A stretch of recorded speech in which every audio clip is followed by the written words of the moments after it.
Hi, welcome back to your channel in session. Today we will continue our series of journal prompt to help you reflect and connect with your inner child. The reason why we're focusing on our inner child for the next couple of videos is because from the moment of conception, gestation, birth, our developmental process until we become adulthood, our inner child has different things in our life that impacts our experience, how we are nurtured, our feelings, and how we perceive the world, right? Our childhood, it when we first start getting an idea of our value, how the world treats us, right? And how we're going to start perceiving the world.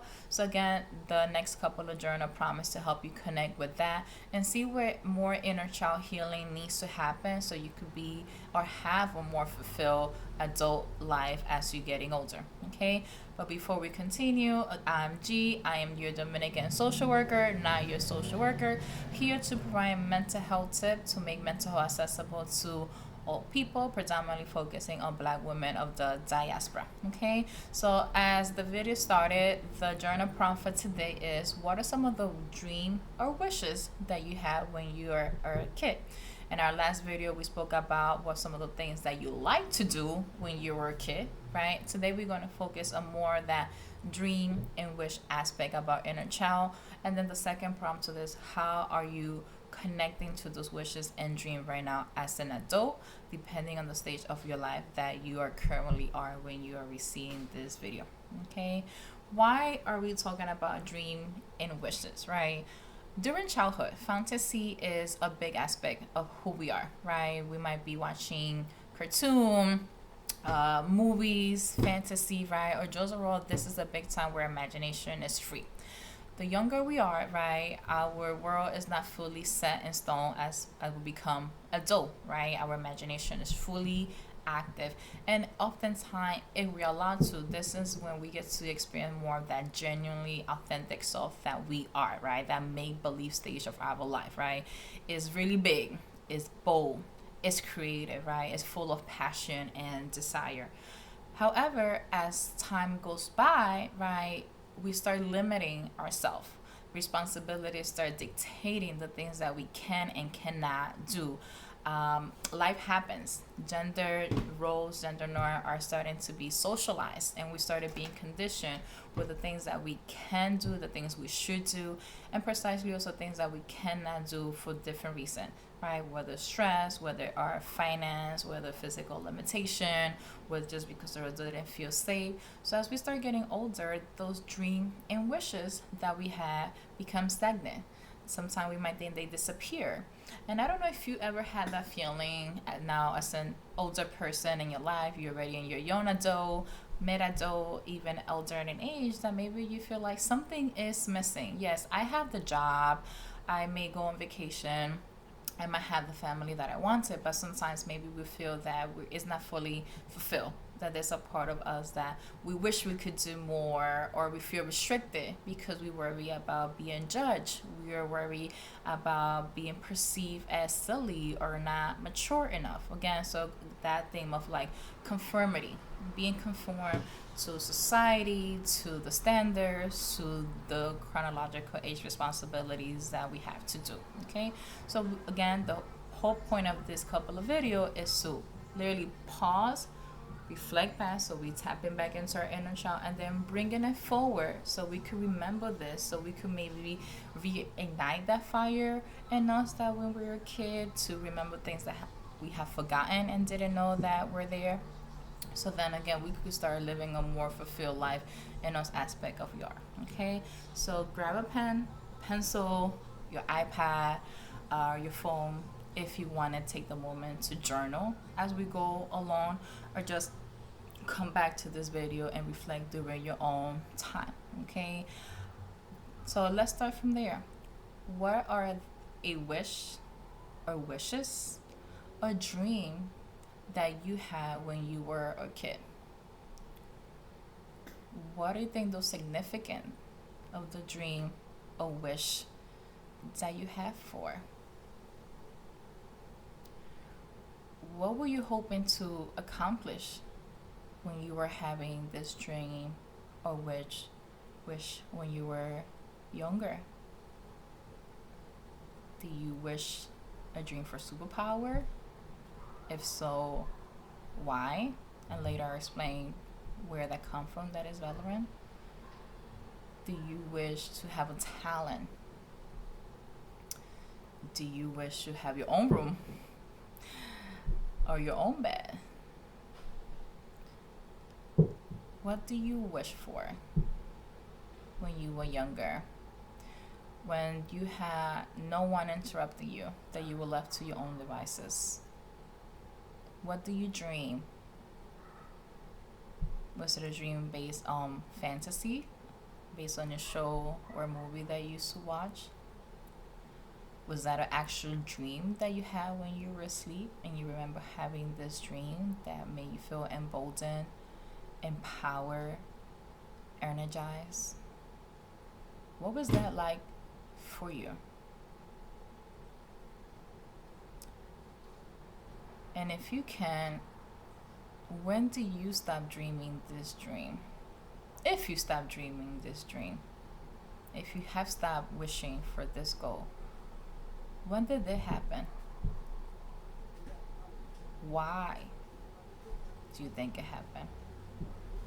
And if you haven't, what has helped you nurture and foster that dream, that wish?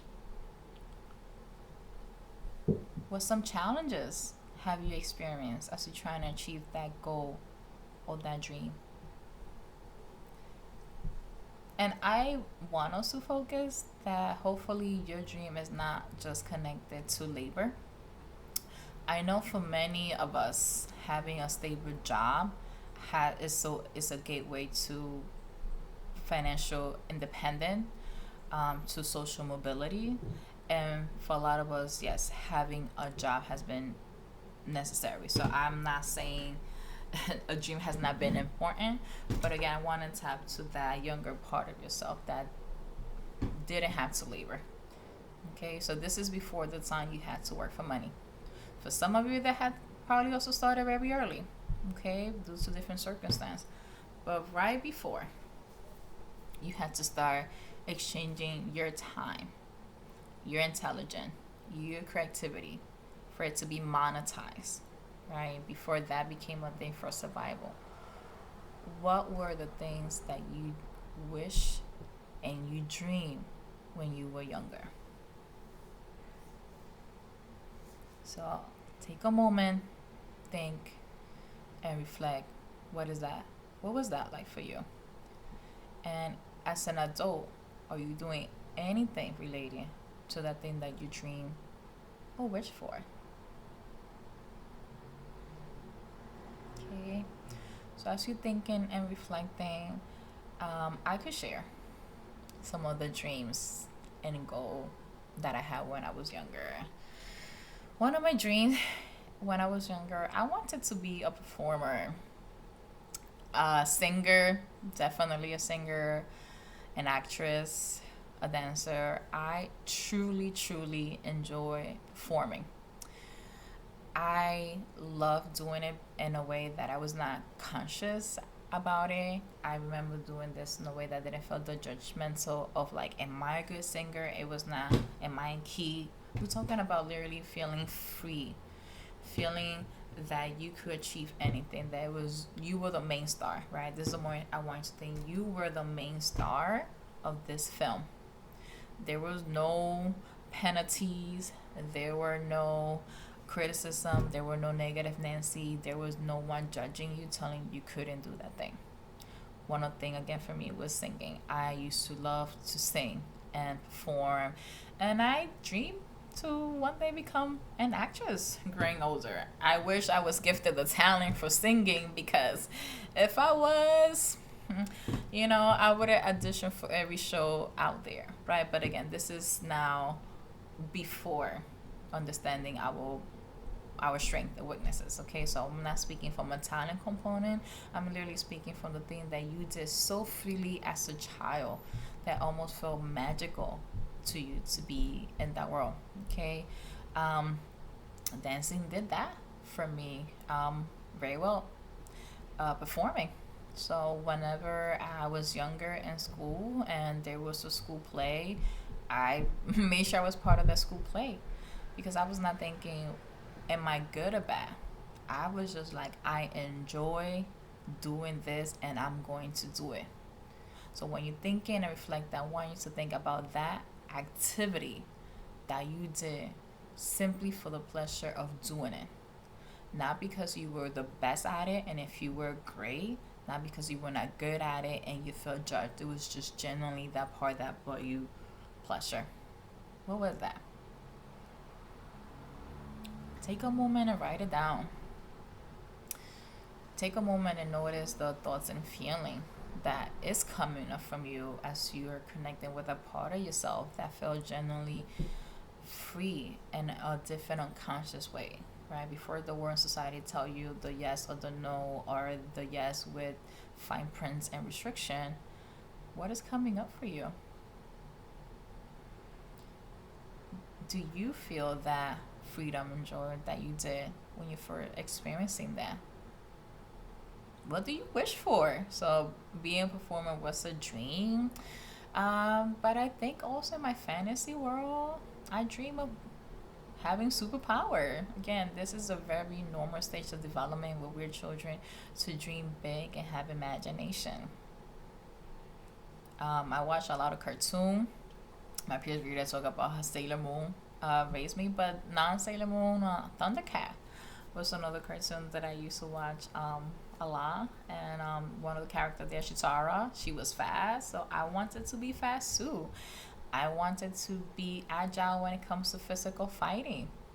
So that's part of my imagination. And then I imitated that in my role play when I used to play with my cousins. I would be Chitara and build the sword out of wood. Right? So look, what would that inner child in me being 4 or 5 years old, right? Being able to just literally let my imagination go and make swords out of wood. Not being restricted, not being gender, whether or not I couldn't do it, but just literally having the space for that to be facilitated.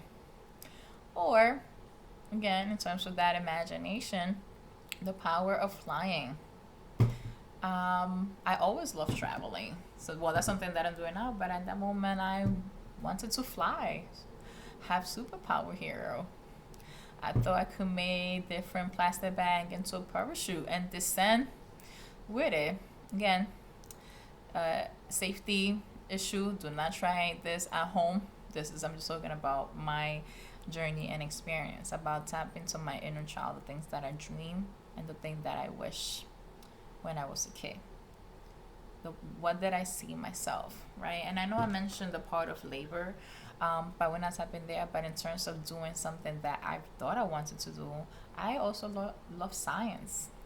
I couldn't explain as a kid what science meant to me, but I remember saying, like, I wanted to be a scientist, right? So the performer, even in my inner child, never thought I want to make a living out of this. It was more like I enjoy this and want to do it.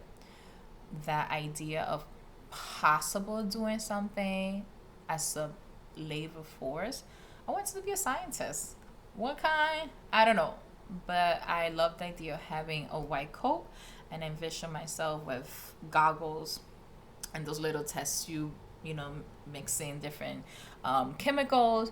But I love the idea of science. Since I was an inner child, I was very inquisitive. I was very curious. And I just saw sciences as like a smart person. Okay, definitely not a scientist today. Chemistry and I do not get along, so I do have to say that being a scientist or hard science did not became on my path, but that does not take away from my love of knowledge. That does not take away from my love of learning. That does not take away from me learning how things work. I remember there was a popular TV show that was called How It Was Made. I always did and binge watch the show because I love the science behind it. I think there was a Discovery Channel. There was a channel about how the brain works and the neuropath connection that happened. I'm like, oh my God, this is amazing, right? But you see how my curiosity as a child for learning and how things were developing to my interest, and really appreciating the science base behind the structure, how things work, right? I talk about that when I used to perform as a child, it was not for the recognition, it's not because I was the best at it, which in fact, again, I cannot sing. Um, I think I was an okay actress when I took some of those colleges, but here we are, right? I'm not here getting no Oscar, but when I did these things, was not with the idea that I was gonna be celebrated or recognized for it. When I did this thing was because I was tapping to something very innate to me, to my inner joy, to my inner pleasure, to my imagination, to my fantasy. Again, now I want to bring it to the present. When was the last time that you did something that was in alignment with those dreams, with that wish that you had? Or life got to you and you forgotten that there was something that were like, I remember I really wanted to do this when I was younger. Do you wanted to try a new recipe? Do you wanted to learn a new hobby? I wanted to learn ballet. That's something that I wanted to do. I again from the science, I wanted to learn how to break things apart and put it back together. What is something that you wanted to do as a child? And now, how far away are you from that dream or goal? When did it happen? When do we start falling off from that? Right? As we get older, we start realizing our own strengths and abilities. So, very, very, very soon, I had to give up on my wish to become a professional singer, right? I have to have some awareness. I'm not that delulu. I'm not delulu, and I'm not a trust fund child, so I cannot attitude my way to situation. And then the reality, I think the other part is also hearing, right? Especially if you're a person that enjoys the performing art, that you're not going to make a living. So then we grow up having to choose between the thing that generally bring us joy or choosing a path that we have to secure financial stability, depending where we come from. Because the reality is that we have to pay bills. And that star movement, it takes a lot of luck to do that. But sometimes it's like, why did I have to give up the things that I genuinely love and desire and compromise for the stability? And before we know it, how many of the things are we compromising for that stability, right? How many jobs are we saying yes or no because we are prioritizing the stability? When's the last time that we said yes because that's what felt right to us? Or responsibility or adulthood has this chokehold on hold that the career that we plan, the college that we may choose, the location that we have, again, and we have the privilege of choice, what are we choosing? Okay, and if you are in your dream job, and again, if that was happening when you're a child, but if you are doing the things that you dream of, amazing. Please share some tips for the rest of us so we could tap more into that if you're doing that for yourself. And if you're not, what stop? When do you notice you change? Okay. When that I did not perceive anything in the science. Chemistry. I took chemistry and I could not remember the periodic table. The most I remember is electron, neutron, had things double in the circle from the reaction, but my brain could not compute chemistry. So now again, I'll be developing awareness of my habits, my strengths, and my limitation. So then we get older, and eventually I also forget and create anxiety around those things, and I start doing things what it feels safe, right? What feels safe was like, okay, what are people are doing around me just to go to point A to point B. So by the time I was already, I don't know, probably my junior year in high school, you would not ask, I was not going to say a performer. I was not going to say a scientist. In fact, everything became with the question that people ask us, what is that you want to do, as if that is the only thing that is within us. We stop asking ourselves what are things that we like, and by the time we reach high school, depending where you are, the next question is what is that you want to do. And oftentimes that question is related to career based, so we can make money. If the career that you have is the one that makes you money, great. But oftentimes we are in the society, and I'm speaking to my experience, and the part that I grew up was like, you go to college, you pick a job, and the idea that you're gonna do this forever. No one was asking me about my desire or my hobbies or things that I like from a non labor, from a learning to labor pipeline, right? So that changed very quickly. How was that for you? Because when people ask you, hey, how are you? The next question is usually, what do you do? And somehow the things that we do become our personality. I am a doctor, I am a lawyer, I am a teacher, I am a hairdresser, I am a nail tech, I am a computer person, right? Oftentimes then the titles that we have for our job becomes a thing that define us. Instead of people asking us, hey, what is a hobby that you have? I saw that they're giving this particular class. Do you want to go try it? Right? What if instead of asking, hey, what do you want to do for a living? People ask, oh, what are the things that you have enjoyed a lot in the past? And are we creating room to do that for yourself or in community? And what does it look like? Is it accessible financially and physically and societally acceptable to do those things? And if not, how do you cope? Are you masking? Because, the world told me I cannot do this, so therefore I'm going to pretend I don't like this at all. So I'm going to literally hide, deny, or even disconnect with a part of me that is there, because right now in the life that we have, there's no room to tap to those wishes and desire that we had before. What does that look like for you? And now that we're reflecting in this conversation, if you're not doing it, what steps can you do to try to connect and do most of those activities that is not connected to your livelihood, that is not based whether you are talented or not, if that skill comes to you naturally or not? What are the things that you think you can do to try to connect with those wishes and desire that you have as your inner child, right? And again, that might look differently from different people.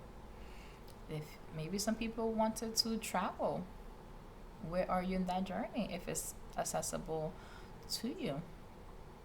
And if it was a career, then what was that career like for you?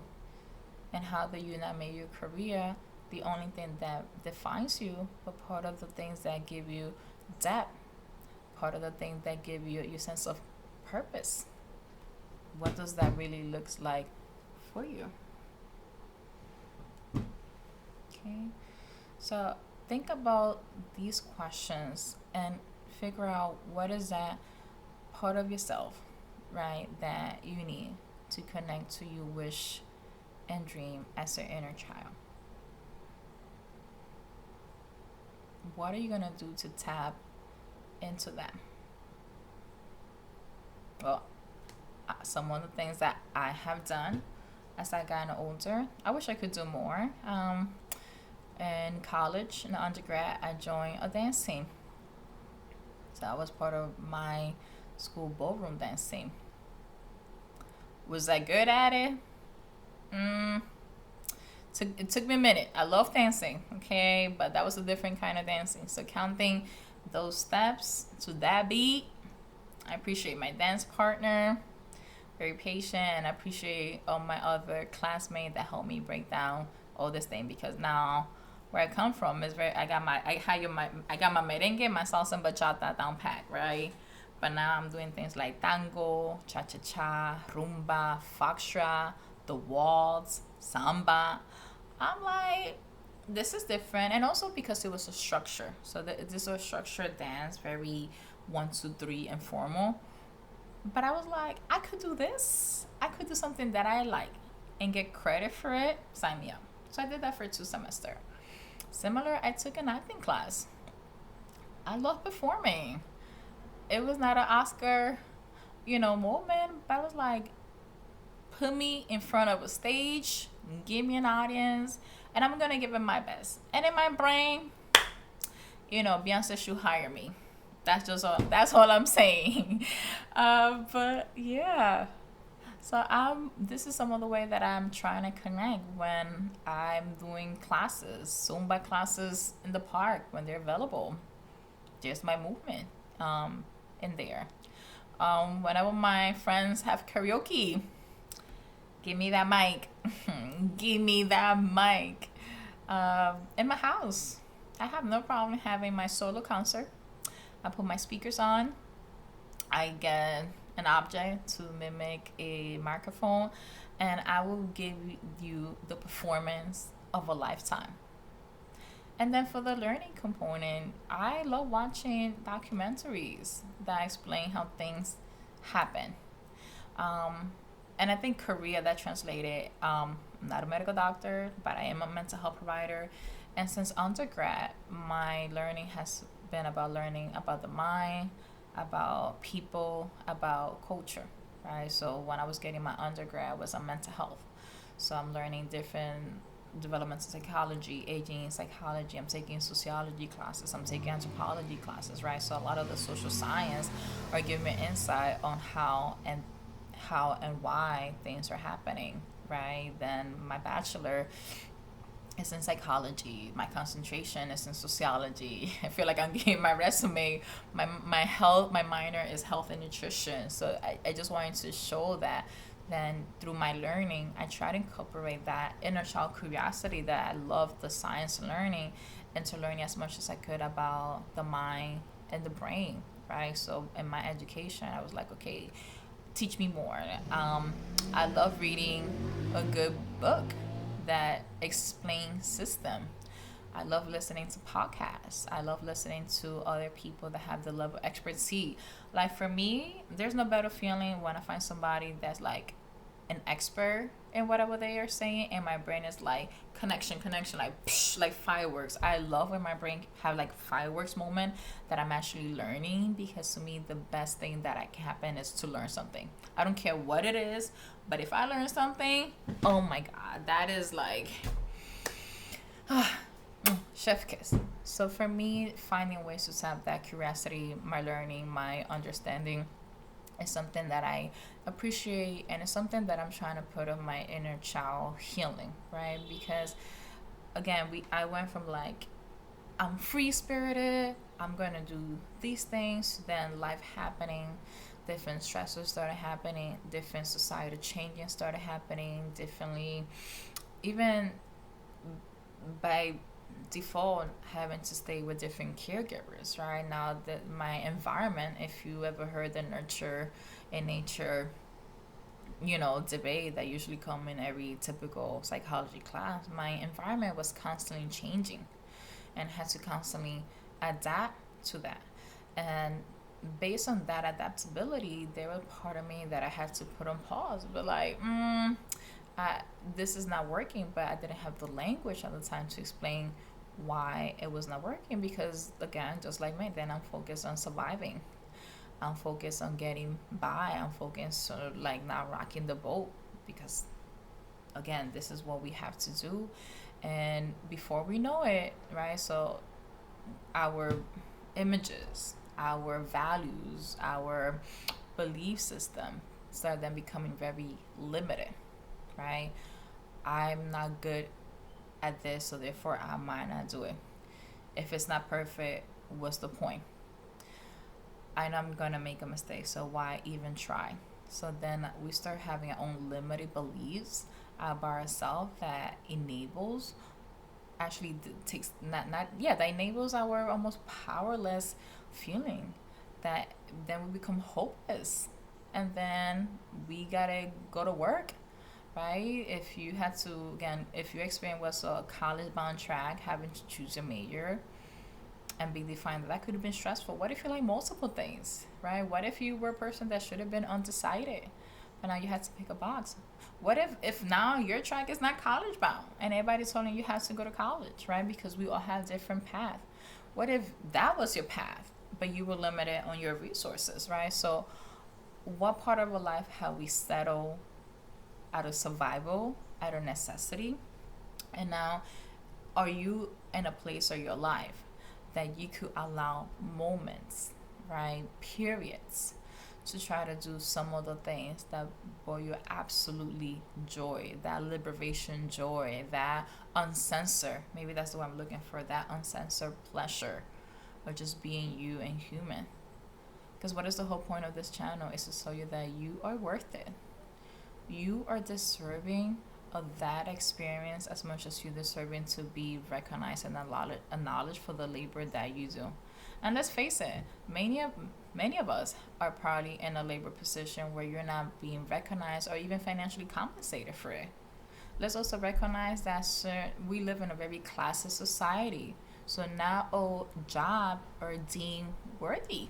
Okay, so I want to acknowledge that class privilege that can happen.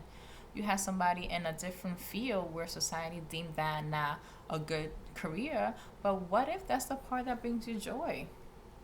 What about if that's the part that you feel most proud because you do that perfectly, right? So let's also take time to acknowledge that the things that we do oftentimes is filtered first through society's approval. If society said this is okay, it's easier for us to brag about it. But if it's along the line or was not considered an appropriate societal habit, then what do we do next? So let's also take a moment to realize that the things that you might be good and you find joy for it is also valuable. It's also an asset. It's also part of your intelligence. It's also part of like the things that you do very well and it's unique to you, right? Again, especially in a society that wants us to conform, to have this conformity, right? Everybody likes the same thing. Everybody do the same thing, and somehow we start becoming to a consensus like this is good, this is not good, or this is better, or this is not so better, and we start by default living our life in these binary, okay? And then we start putting a lot of judgment, right? And we may even feel shame and guilt if the things that we are doing are not in alignment with what society consider valuable, respectful, right? Something that should be celebrated. So if you are seeing this video, I want you to first of all give yourself a big high five just because you're here, just because you are existing, right? That you're still hopefully not just existing but thriving, no matter the environment that you came from. If you come from a supporting and nurturing environment, love that for you. But if you did not come from that supporting environment, if you already came from a place where maybe you weren't able to dream, right? Maybe you just had to dream about safety. Maybe you come from a place that, what do you mean dream? I don't have food. What do you mean? What is something that I did as a child when I was experiencing different type of abuse? Okay, so I do want to make room for that upbringing, because again, it would be very insensitive for me to talk about the inner child and assume that our inner child experience are the same when they are not. Okay, so this is like a general topic that for the most part as children we experience, but depending where we are in our life, some of our dreams and goals were supported and nurtured, some of them were neglected, and some of them literally at one point since birth, even the birth itself could have been traumatic, and then there was not much room for that. So what I want to do is invite you to give yourself permission to dream and wish. No matter how silly that dream is, what is something that you dream and wish? And now that you have that, what is one tangible step that you can take to make that possible? And then with that also, what support system will you need to make this happen? Depending where you grew up, you might grow up in a very independent society where we also feel like we got to do everything by ourselves and figure out by ourselves. But I want to give a permission that we don't have to do everything by ourselves. So if you have a dream and goal and you feel safe in your community, can you tap, hey, I've been thinking about this, or I forgot I actually like this. If you want to do it by yourself, go right ahead. But if you need a little bit more of encouragement, a little bit of support, ask a neighbor, ask a friend, ask a trusted person in your life to be like, I want to do cooking classes. I want to learn how to sew. I want to take dancing or singing or repair, or I want to go back to school, or I want to do a new trade, or I want to move, right? What would that look like for you? And what support system in your community do you have to try to make it more accessible? And if this is something that will be a long-term journey for you, or this is something that you're gonna schedule and be intentional. If this is like your new Sunday activity that you're going to do, if this is like twice a month place that you're going to go, just so you could connect with that part of yourself that felt the most free as a child. And if you didn't get to experience that sense of freedom as a child, what do you need to access that now, wherever you are in your life? Okay, so that is our journal prompt and reflection and our series of healing our inner child. If you found this question helpful, valuable, please like and share to somebody else that you think they might benefit from hearing this conversation about tapping into our inner child. Disclaimer, each week the topic as we go along are going to get deeper and deeper. So for the first couple of sessions, we're going to think about our likes and dreams and desire, and every week the topic might going to get more emotionally heavy, so I do want to frame you for that. But at any moment of this video, if you need to pause, practice the breathing exercise, find the moment of joy that you already have identified, please do so. And in the comment, because we all have homework, if you're comfortable, either A, what is a dream or wish you had when you were a kid, or how you're gonna go to connect to that moving forward. Okay, so I'm looking forward to hearing from you and connecting for you. See you in our next session. Hugs and kisses. Bye bye.